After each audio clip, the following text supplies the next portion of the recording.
once upon a time, in a land far, far away. Well, that's usually where the best stories begin, but this one starts closer to home, at the Redbridge First School in Southampton, to be precise. The children there are creating their very own story with the help of children's author Henrietta Branford. Where shall we have this start? Shall we have it in a dark, dark street? Shall we have it up a mountain? Beside a river? By the sea? In a haunted castle? Spending a morning with a group of children informs my writing. It tells me what they're interested in, what they're frightened of, what they're excited about. And you can't write for children unless you know that. Let's get out of here. Teachers and writers depend on each other. I can write to my heart's content, but if there aren't teachers turning children onto books, I'm not going to sell any books. So I think writers owe it to teachers, if you like, to come in and help out when they can. Yes, and then what? Henrietta acts as the catalyst, writing down the children's thoughts and making sure everyone takes part.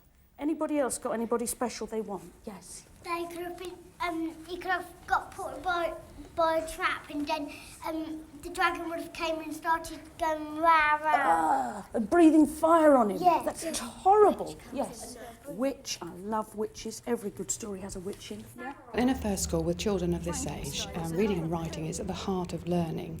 Having an author like Henrietta coming in, working with the children, helps with the development of literacy skills. They love it so much. It brings it alive to them.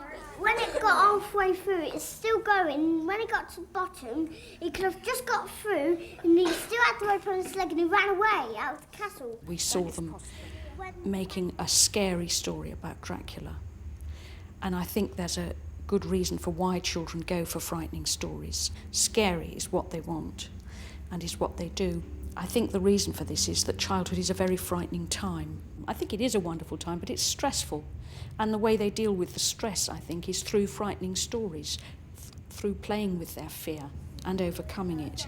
And he has this sharp pole one, and he stabs it straight through Count Dracula's head one. I think it's only relatively recently that we've realised the importance of actually telling stories to each other. I mean, it's a basic and fundamental human activity.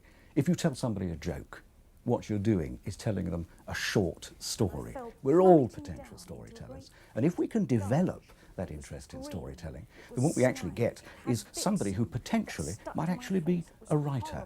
Because all books are really are one side of a conversation. The other side is provided by the reader. She brings out from them all their ideas, their imagination. They're fired when they're with her. Their enthusiasm shines from them. And they go away, and we can't stop them writing. Last time she was here, they wrote all day, and even children that aren't too keen on writing went home and wrote books at home.